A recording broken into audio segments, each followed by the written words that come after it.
No meio dos anos 2000, durante a limpeza de florestas e a abertura de novas trilhas em áreas remotas das florestas da Europa Oriental, engenheiros se depararam com um obstáculo incomum, uma laje de concreto com quase 1 metro de espessura sob as raízes das árvores. Inicialmente pensaram que fosse um poço ou a fundação de uma antiga fazenda, mas várias medições com georradar mostraram que havia estruturas metálicas e corredores subterrâneos. Quando especialistas arqueólogos chegaram ao local, descobriram, sob essas terras havia uma construção subterrânea, escondida por muitos anos. A camuflagem, o solo natural, a floresta e uma fina camada de terra por cima permitiram que ela sobrevivesse por décadas quase em segredo. Historiadores locais se lembraram das histórias dos mais velhos, relatos sobre desaparecimentos na floresta, sobre sons vindos do subsolo. Mas ninguém sabia que ali havia um bunker inteiro. Detectores de metal identificaram vergalhões, pregos, placas metálicas e restos de vidros blindados, coisas que claramente não pertencem a construções civis. Os especialistas mediram a profundidade, cerca de 6 a 8 metros até a abóbada principal. Os corredores se estendiam em diferentes direções. Já nas primeiras escavações, foram encontrados restos de dutos de ventilação, fundações de concreto de divisórias maciças e vestígios de instalações de engenharia. Não era um depósito ou abrigo. O tamanho, a construção e a localização indicam uma função importante. A descoberta imediatamente levantou muitas perguntas. Para que servia esse local, quem o construiu e que segredos ele guarda? Este é o início da nossa pesquisa, e ela promete não ser nada simples. Após a limpeza da entrada e a descida ao primeiro túnel, os arqueólogos se depararam com algo que os fez ficar imóveis. No chão, havia objetos como se tivessem sido esquecidos ontem. Um capacete de metal com a parte superior danificada, uma caneca esmaltada, uma túnica cuidadosamente dobrada, tudo isso estava coberto de poeira, mas surpreendentemente bem preservado. A primeira descoberta confirmou o uso militar do local, uma caixa de munição para o rifle alemão Mauser. Os cartuchos não estavam oxidados, pois o ambiente hermético do bunker os protegeu da umidade. Perto dali, encontraram uma máscara de gás, um cantil térmico de metal e instruções de conduta em caso de ataque com gás escritas em alemão. Isso foi a primeira prova concreta de que o bunker pertencia à Wehrmacht.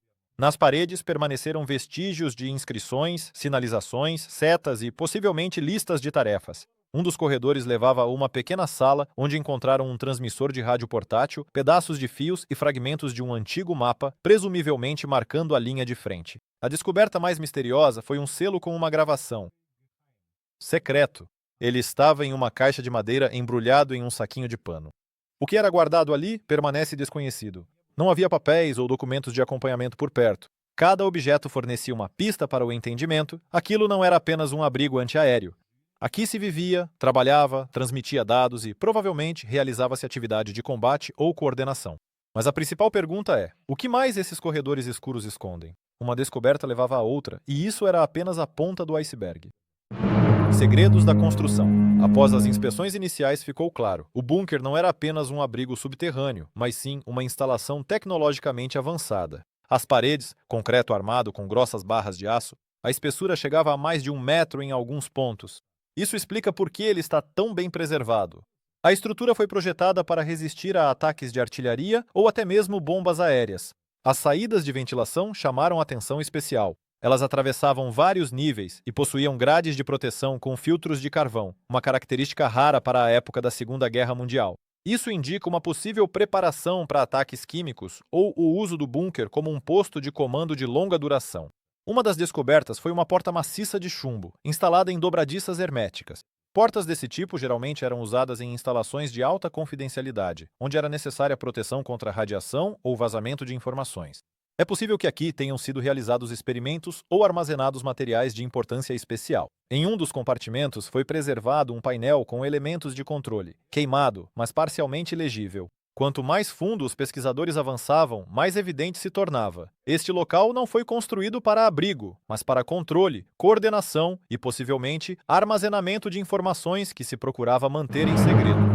Finalidade do local. Quando os corredores principais foram desobstruídos, os pesquisadores começaram a analisar a estrutura dos ambientes. A disposição dos cômodos falava por si só.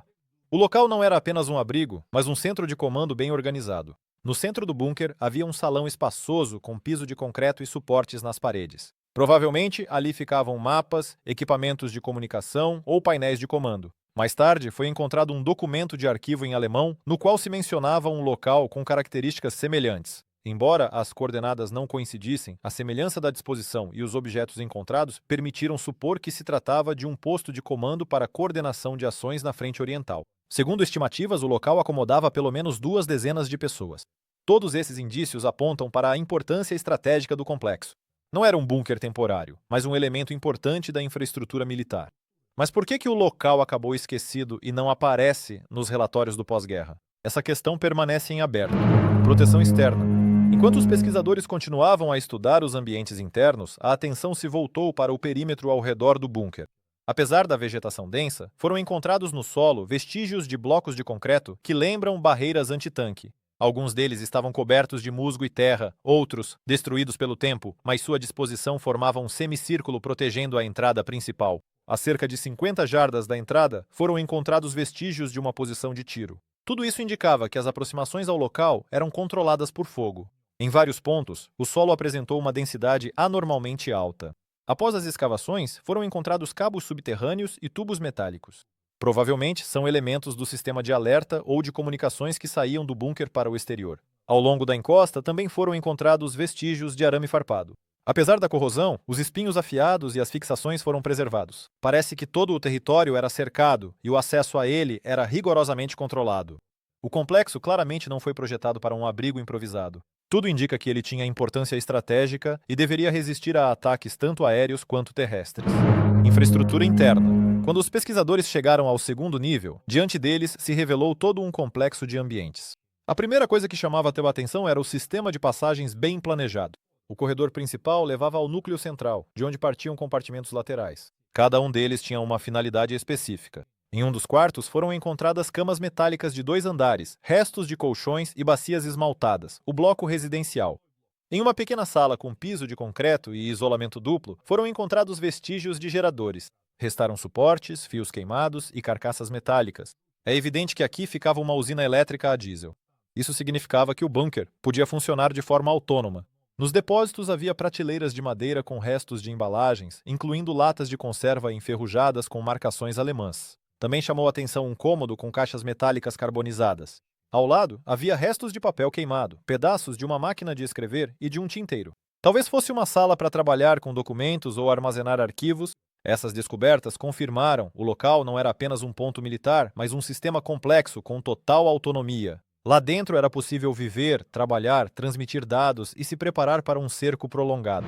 Quem construiu e quando? Determinar a época da construção tornou-se uma tarefa prioritária. Registros alemães de arquivo indicavam que o local começou a ser erguido na primavera de 1942. A análise por radiocarbono de peças de madeira do sistema de ventilação confirmou essas datas. A madeira foi preparada no mesmo período. O concreto utilizado na construção continha componentes semelhantes aos empregados nas fortificações alemãs no Oeste, na França e na Bélgica. Isso significa que a construção seguia os padrões centralizados da Wehrmacht. A descoberta mais inesperada foram as inscrições em polonês e tcheco nas paredes de uma das salas técnicas. Os cientistas concluíram que o trabalho foi utilizado de forma forçada, prisioneiros de guerra ou trabalhadores de países ocupados. Isso correspondia à prática do Terceiro Reich de mobilização da força de trabalho. Mas sua conclusão coincidiu com a virada da guerra. A ofensiva estagnou e o local foi colocado em conservação.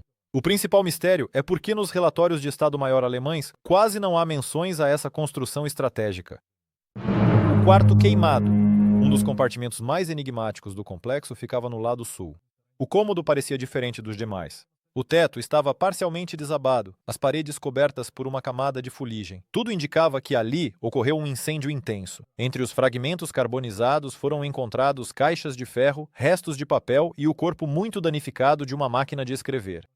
Os elementos metálicos estavam deformados pela alta temperatura, o papel completamente queimado. Os pesquisadores supuseram que ali eram guardados documentos importantes que alguém tentou destruir. Um valor especial tem os tubos de chumbo, dentro dos quais estavam enroladas finas tiras metálicas com perfurações.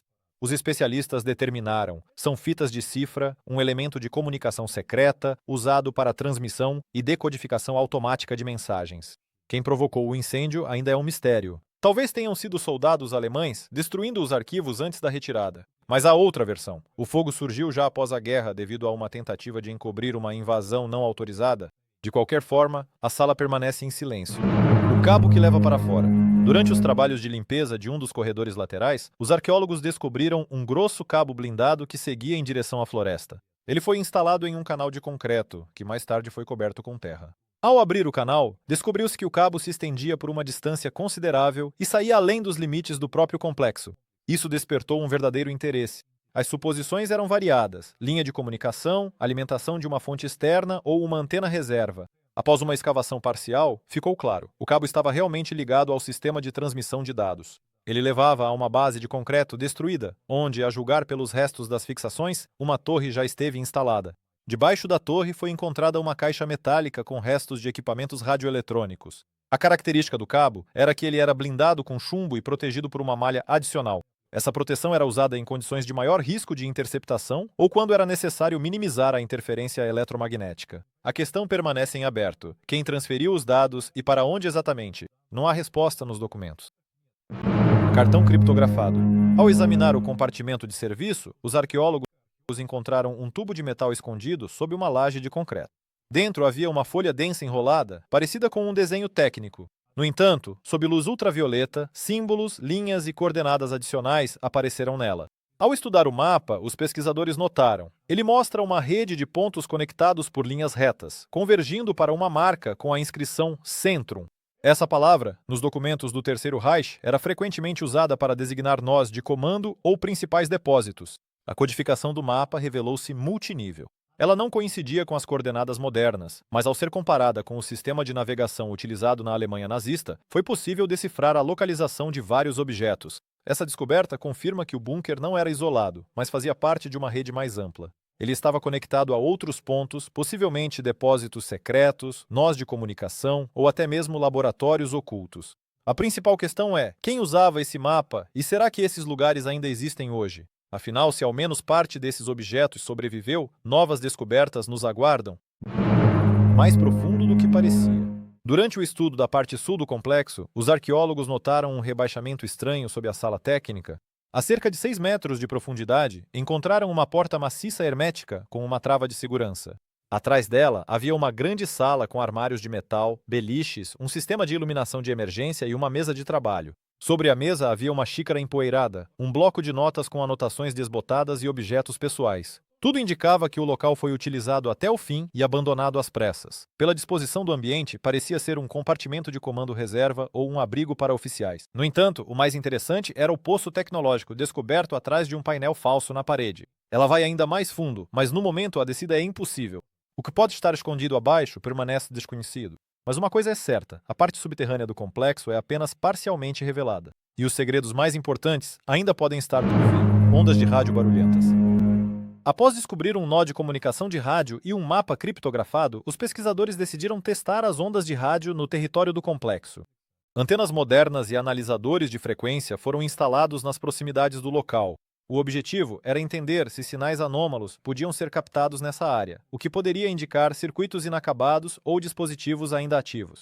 Os resultados foram inesperados. Em uma determinada faixa, sim, de 30 a 40 MHz, foram registradas oscilações fracas, mas estáveis. Os sinais não tinham uma estrutura clara, parecendo mais ruídos de fundo. No entanto, a análise espectral revelou sua regularidade. Isso significava uma coisa: existe uma fonte para o sinal. De acordo com uma das hipóteses, poderia ter restado sob a terra um fragmento de equipamento antigo, por exemplo, um gerador autônomo alimentando um módulo de rádio. As tentativas de localizar o sinal usando antenas direcionais apontavam para a ala sudeste, justamente onde anteriormente haviam sido detectados indícios de uma expansão subterrânea inacabada. O que isso muda? As descobertas feitas no bunker colocam em dúvida a visão tradicional sobre a escala e o nível tecnológico das instalações subterrâneas da Segunda Guerra Mundial. Os arqueólogos esperavam encontrar um abrigo típico, talvez um depósito ou um posto de comando. Mas o que eles encontraram indica a existência de todo um sistema, planejado nos mínimos detalhes e projetado para funcionar a longo prazo. Dispositivos de criptografia, níveis subterrâneos, nós de comunicação por rádio, mapas codificados, tudo isso indica que o local fazia parte de uma infraestrutura mais ampla. Ele não servia apenas a propósitos defensivos. É possível que tenha sido um centro de comando ou de logística, conectado a uma rede de outras instalações semelhantes. As descobertas feitas aqui já se tornaram objeto de estudo de especialistas internacionais. Nem todos os túneis foram explorados, parte dos níveis permanece inacessível, e talvez é justamente lá que estejam as respostas para as perguntas mais difíceis. Este bunker não é apenas uma testemunha do passado. É a chave para entender como tecnologias secretas, disciplina e organização puderam criar um sistema que ainda hoje impressiona por sua complexidade.